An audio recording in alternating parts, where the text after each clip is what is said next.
Video शुरू करने से पहले एक रिक्वेस्ट है दोस्तों, जो लोग मेरे चैनल को सब्सक्राइब नहीं किए हैं कृपया चैनल को सब्सक्राइब कर दें और बेल आइकन को जरूर दबा दें। तो चलिए शुरू करते हैं आज का वीडियो। विशिष्ट शिक्षक नियमावली 2023 का जो मुख्य बिंदु है दोस्तों, उसका पुनरावलोकन करेंगे। जैसा कि आप देख पा रहे होंगे 26 दिसंबर 2023 को बिहार विशिष्ट शिक्षक नियमावली 2023 जारी किया गया था। इसका जो मेन उद्देश्य था वो क्या था दोस्तों, कि बिहार विशिष्ट शिक्षक नियमावली 2023 बिहार राज्यपाल स्थानीय निकायों द्वारा नियुक्त शिक्षकों को बिहार राज्य विद्यालय अध्यापक नियमावली 2023 के तहत नियुक्त किए गए विद्यालय अध्यापकों के समान करने हेतु निम्नलिखित नियमावली बनाते हैं। यानी स्थानीय निकाय के शिक्षकों को विद्यालय अध्यापक के समान बनाने, विद्यालय अध्यापक के जैसा जो सुविधा है वो देने के लिए बिहार विद्यालय विशिष्ट शिक्षक नियमावली 2023 बनाया गया था, जो 26 दिसंबर 2023 से प्रभावी हुआ था। और विशिष्ट शिक्षक का जो संवर्ग होगा दोस्तों, वो जिला लेवल पे संवर्ग होगा, और जो स्थानीय निकाय के शिक्षक हैं उनका जो नियोजन इकाई होता है वो पंचायत होता है, प्रखंड होता है या जिला परिषद होता है। लेकिन जो विशिष्ट शिक्षक बन गए हैं विद्यालय अध्यापक के समान, उनका कैडर जो है वो डिस्ट्रिक्ट हो जाता है। विशिष्ट शिक्षक नियमावली का कंडिका 4 ये कहता है कि नियम के तहत सक्षमता परीक्षा उत्तीर्ण करने पर ये विशिष्ट शिक्षक बिहार राज्य विद्यालय अध्यापक नियमावली 2023 के अधीन नियुक्त विद्यालय अध्यापकों के वेतन एवं अन्य लाभ पाने हेतु पात्र होंगे। यानी जो स्थानीय निकाय के शिक्षक परीक्षा पास करने के बाद विशिष्ट शिक्षक बनेंगे, वो बिहार राज्य विद्यालय अध्यापक नियमावली 2023 के तहत जो नियुक्त हुए हैं विद्यालय अध्यापक यानी बीपीएससी शिक्षक, उनके जैसा इनको वेतन मिलेगा, उनके जैसा अन्य लाभ मिलेगा, चाहे वो ग्रेचुइटी का लाभ हो, चाहे वो एनपीएस का लाभ हो। राज्य कर्मियों को जो लाभ दिया जाता है वो विद्यालय अध्यापक के समान विशिष्ट शिक्षकों को भी दिया जाएगा। और ये विशिष्ट शिक्षक नियमावली का जो नियम 4 है इसमें स्पष्ट किया गया है। नियमावली में ही कहा गया था दोस्तों कि वैसे स्थानीय निकाय शिक्षक जो नियम 4 के तहत सक्षमता परीक्षा में शामिल या उत्तीर्ण नहीं होते हैं, स्थानीय निकाय शिक्षक के रूप में बने रहेंगे। यानी जो शिक्षक राज्यकर्मी नहीं बनना चाहते हैं, विद्यालय अध्यापक के समान लाभ सुविधा नहीं लेना चाहते हैं, या जो परीक्षा पास नहीं करेंगे, वो स्थानीय निकाय के शिक्षक के रूप में वो रह सकते हैं। अब बात कर लेते हैं दोस्तों सक्षमता परीक्षा का। नियमावली में पहले ये था कि 3 बार सक्षमता परीक्षा होगा, जो पास नहीं करेंगे वो स्थानीय निकाय के शिक्षक में बने रहेंगे। लेकिन अब जो है नंबर ऑफ अटेम्प्ट बढ़ा कर 5 कर दिया गया है। यानी कि अब स्थानीय निकाय के शिक्षक मैक्सिमम 5 बार परीक्षा दे पाएंगे।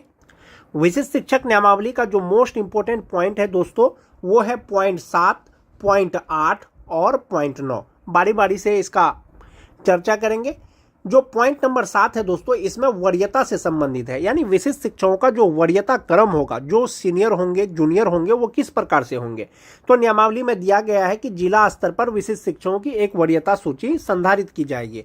आपके वरीयता सूची का संधारण जिला स्तर पर किया जाएगा, जिसमें प्राथमिक, मध्य माध्यमिक और उच्च माध्यमिक विद्यालय के लिए अलग अलग विषयवार वरीयता सूची तैयार किया जाएगा। अब उसमें वरीयता का निर्धारण कैसे किया जाएगा, जैसे बहुत से शिक्षक सक्षमता 1 परीक्षा पास करने के बाद विशिष्ट शिक्षक बने हैं, बहुत से सक्षमता 2 परीक्षा पास करने के बाद विशिष्ट शिक्षक बने हैं। तो नियमावली के अनुसार ऐसा बिल्कुल भी नहीं है। जो सक्षमता 1 पास किए हैं वो सक्षमता 2 वाले से सीनियर हो जाएंगे, जो सक्षमता 2 में पास करेंगे वो जो है 3 वाले से सीनियर हो जाएंगे। ऐसा नहीं है दोस्तों। नियमावली में स्पष्ट किया गया है कि विशिष्ट शिक्षकों का जो वरीयता का निर्धारण किया जाएगा वो किस प्रकार से किया जाएगा। 1 नंबर पॉइंट है स्थानीय निकाय के रूप में प्रशिक्षित वेतनमान प्राप्त करने की तिथि से। जब से आपको प्रशिक्षित वेतनमान मिल रहा है उस तिथि से आपका जो है वरीयता का निर्धारण किया जाएगा। हो सकता है बहुत से शिक्षकों का प्रशिक्षण का तिथि एक ही हो। ऐसी स्थिति में 2 शिक्षक जिनका प्रशिक्षण का तिथि एक ही हो, उनका जन्म तिथि जो है वो उसका वरीयता का मापदंड तय करेगा। हो सकता है बहुत से शिक्षक जिनका प्रशिक्षण का भी तिथि एक ही हो, जन्म तिथि भी एक ही हो। ऐसी स्थिति में उसका जो नाम का अल्फाबेट है दोस्तों, उसके आधार पर जो है वरीयता तय करेगा। जिसका नाम का अल्फाबेट पहले आएगा वो सीनियर होंगे। जैसे किसी का नाम अरुण है और किसी का नाम वरुण है, अगर उनका प्रशिक्षित वेतनमान प्राप्त करने की तिथि सेम हो, जन्म तिथि सेम हो, तो अल्फाबेटिकल के अनुसार जो है अरुण वरीय होंगे वरुण से। इसके अतिरिक्त अगर कोई अन्य मामला आता है दोस्तों तो शिक्षा विभाग के द्वारा अलग से इसका निर्णय किया जाएगा। विशिष्ट शिक्षक नियमावली जो पॉइंट नंबर 7 है, इसमें यह चीज स्पष्ट किया गया है। दूसरा चीज है दोस्तों, मोस्ट इंपोर्टेंट पॉइंट, वो है वेतन से संबंधित। वेतन से संबंधित क्या? विशिष्ट शिक्षक स्थानीय निकाय नियमावली 2023 के तहत उन्हें प्रदान किए गए पूर्ण वेतन संरक्षण यानी पे प्रोटेक्शन प्राप्त करेंगे, यानी मिलेगा। जो विशिष्ट शिक्षक है दोस्तों, विशिष्ट शिक्षक बनने से पहले यानी दिसंबर 2024 तक जो उनका बेसिक पे था, विशिष्ट शिक्षक बनने के बाद उसका बेसिक पे कम नहीं होगा। उनका बेसिक पे जहां फिट बैठेगा फिटमैन मैट्रिक्स टेबल पर, वही बेसिक पे के आधार पर उनको वेतन मिलेगा। इसके अलावा नियमावली के प्रभावी होने पर उसका जो वेतन मिलेगा वो फिटमैन मैट्रिक्स टेबल के अनुसार मिलेगा, जिसमें अनुलग्न क में दिया गया है कि किसका बेसिक पे कितना हो। एक ये चीज हो गया दोस्तों। नियमावली में कहीं पर भी ये चीज का जिक्र नहीं है सेवा निरंतरता, यानी आपकी सर्विस कंटिन्यूटी का कहीं पर भी जिक्र नहीं है। नियमावली के अनुसार ही आपको लाभ मिलेगा, सुविधा मिलेगा।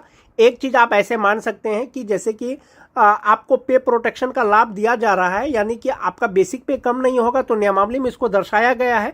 कहीं ना कहीं विभाग ये आपको जो है हाफ वे में सेवा निरंतरता दे रहा है।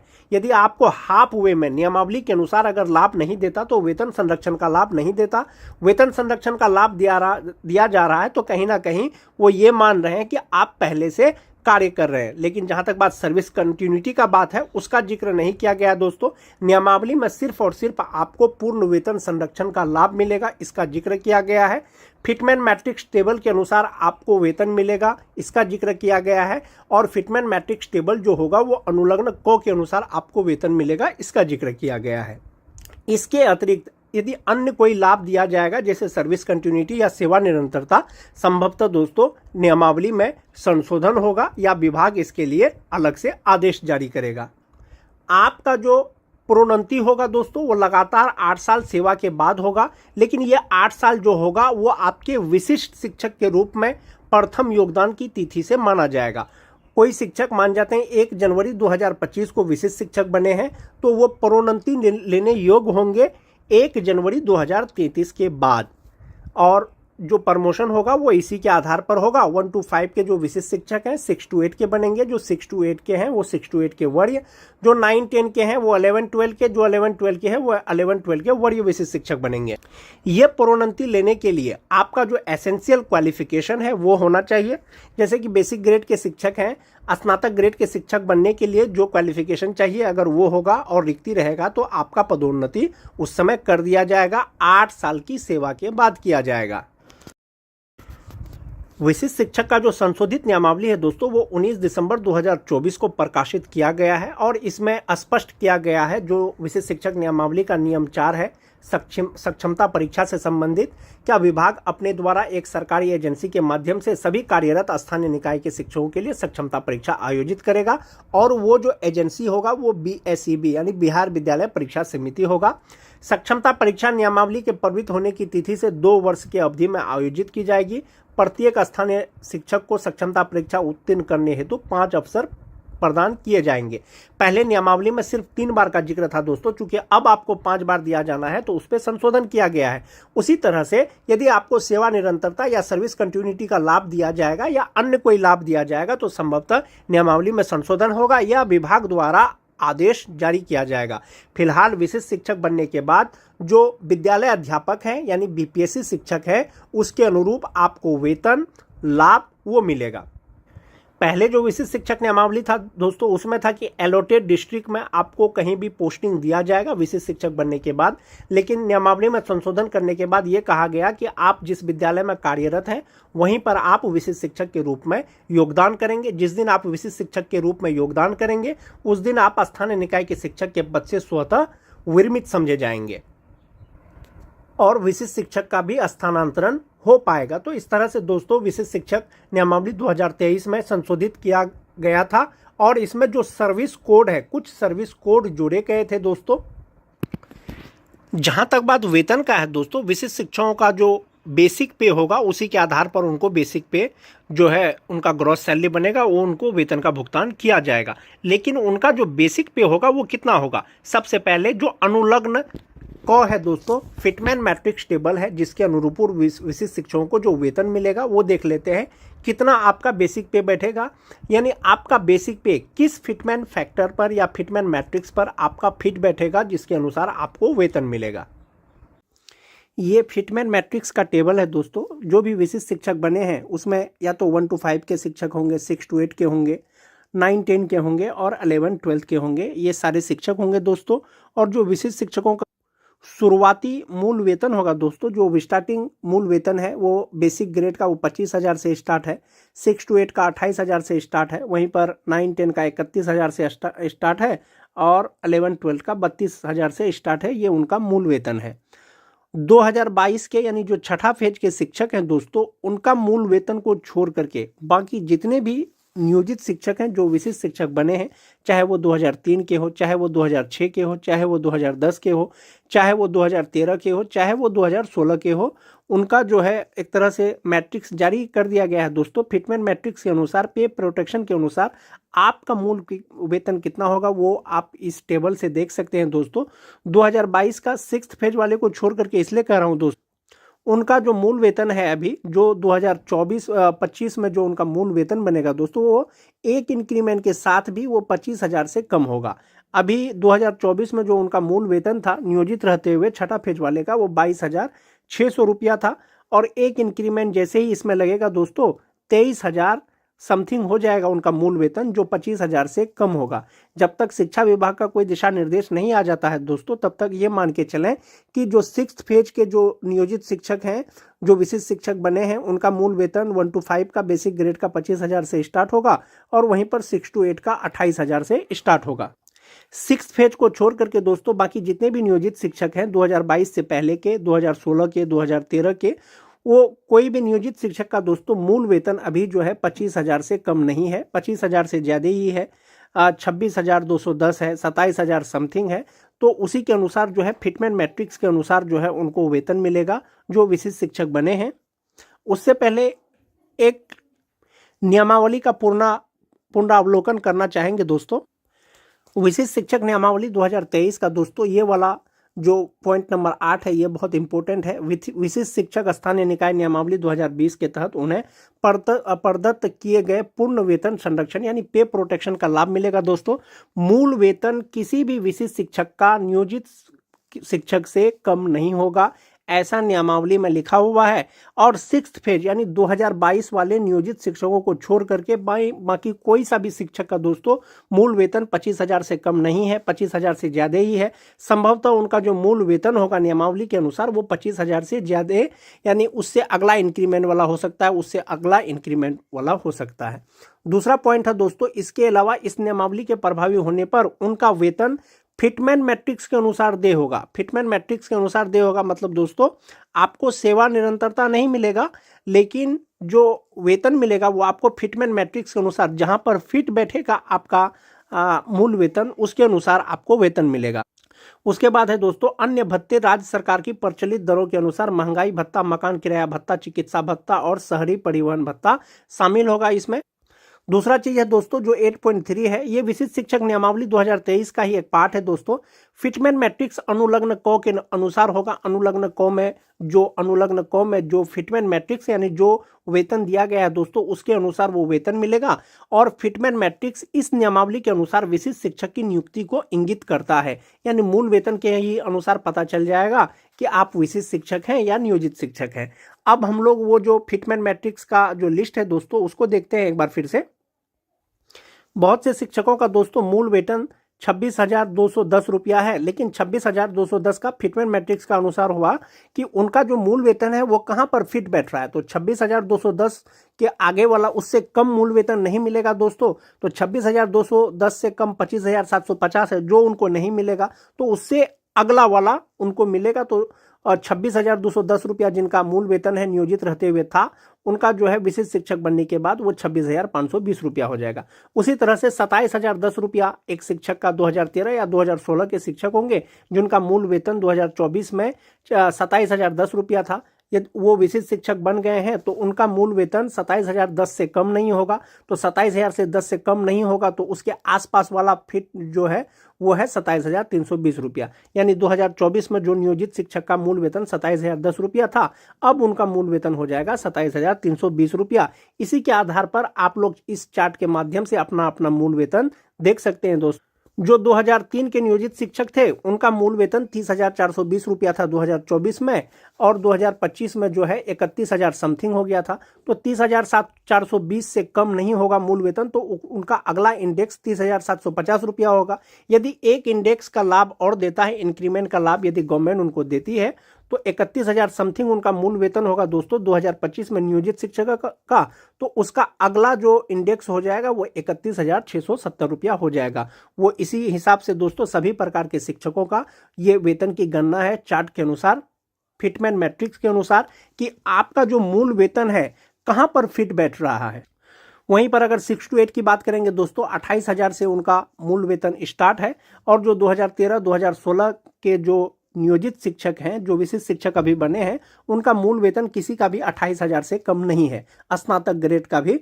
तो उनका मूल वेतन जो है 28,840 से 28,000 से ज़्यादा ही होगा, हो सकता है 28,840 रुपया हो। यदि एक इंक्रीमेंट का लाभ देती है सरकार तो उनको 29,700 रुपया हो जाए। और जो 2022 के नियोजित शिक्षक हैं दोस्तों, उन स्नातक ग्रेड का उनका जो मूल वेतन है वो 25,000 से कम है। एक इंक्रीमेंट अगर 2025 में उनको मिल भी जाएगा, फिर भी उनका मूल वेतन जो होगा दोस्तों स्नातक ग्रेड का वो 28,000 से कम ही होगा। इसलिए दोस्तों 2022 के जो नियोजित शिक्षक हैं 1 to 5, 6 to 8 के जो विशिष्ट शिक्षक बने हैं, उनका संभवतः 1 बेसिक ग्रेड का 25,000 रुपया मूल वेतन रहने वाला है, और 6 to 8 का 28,000 रहने वाला है। बाकी 2022 से पहले के जो नियोजित शिक्षक है दोस्तों, किसी का भी मूल वेतन 25,000 से कम नहीं होगा। 25,000 से ज्यादा हो सकता है उनका 25,750 हो, 26,520 हो। इंडेक्स के अनुसार जितना मूल वेतन मिलता है उसके अनुसार उनका होगा।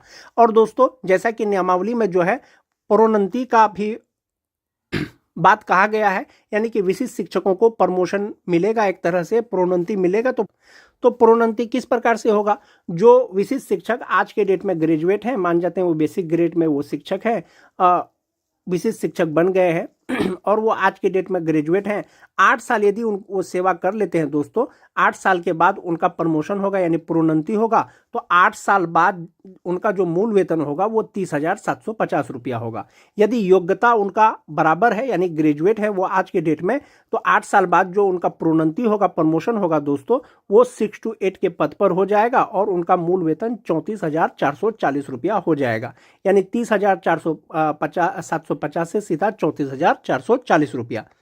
वहीं पर बात कर लेते हैं दोस्तों जो 6 to 8 के स्नातक ग्रेड के शिक्षक हैं, फिलहाल 2022 का ही बात कर लेते हैं। यदि मूल वेतन उनका अभी 28,000 रुपया है और वो 8 साल सेवा करते हैं और 8 साल बाद उनका मूल वेतन 34,440 रुपया हो जाएगा दोस्तों। 8 साल बाद जो उनका प्रोन्नति होगा, जो प्रमोशन होगा, तो वो 6 to 8 के वरीय शिक्षक हो जाएंगे और उनका मूल वेतन 36,880 रुपया हो जाएगा। उसी तरह से जो 9-10 के शिक्षक हैं दोस्तों 38,130 रुपया लगभग उनका 8 साल बाद मूल वेतन होगा। मूल वेतन दोस्तों ज़्यादा भी हो सकता है, ये मैं आपको सिर्फ गणना करके बता रहा हूं। यदि उनका प्रमोशन होता है तो 11-12 में उनका मूल वेतन 39,360 रुपया हो जाएगा, और 11-12 के शिक्षकों का यदि प्रमोशन होता है दोस्तों वो 11-12 के वरीय शिक्षक बन जाएंगे। तो इस प्रकार से दोस्तों सभी प्रकार के शिक्षकों का जो है प्रोन्नति का भी लाभ मिलेगा, और अपना अपना इंडेक्स के अनुसार देख सकते हैं कि आपका मूल वेतन कितना होगा। और जैसा कि आप सभी जानते हैं दोस्तों, DA 53% और HRA 5% के अनुसार आप कैलकुलेट करके अपना वेतन जान सकते हैं। जो नियोजित शिक्षक दोस्तों 2024 में जिनका मूल वेतन 27,010 रुपया था, तो विशिष्ट बनने के बाद उनका मूल वेतन 27,320 रुपया हो जाएगा। यदि वो 27,320 से अगर बेसिक ग्रेड के शिक्षक स्टार्ट करते हैं दोस्तों, 8 साल की सेवा के बाद उनका मूल वेतन दोस्तों 4 से दोस्तों 11 में आ जाएगा और उनका मूल वेतन 33,660 रुपया होगा। वैसे नियोजित शिक्षक जिसका 2024 में मूल वेतन 27,010 रुपया था और विशिष्ट बनने के बाद उनका मूल वेतन 27,320 रुपया हो जाएगा। यदि वो आज के डेट में ग्रेजुएट हैं और 8 साल सेवा करने के बाद वो इंडेक्स 11 में पहुंचेंगे और उस समय उनका मूल वेतन 33,600 रुपया होगा। और यदि उनको प्रोन्नति दिया जाता है, प्रमोशन दिया जाता है, तो 6 to 8 में उनको प्रमोशन कर दिया जाएगा और उनका मूल वेतन हो जाएगा 37,630 रुपया। इसी के अनुसार दोस्तों उनको विशिष्ट शिक्षक के तौर पर अनुमान्य वेतन मिलेगा और फिटमैन मैट्रिक्स टेबल यही अनुलग्न क है जो विशिष्ट शिक्षक नियमावली 2023 में इसको दिया गया है दोस्तों।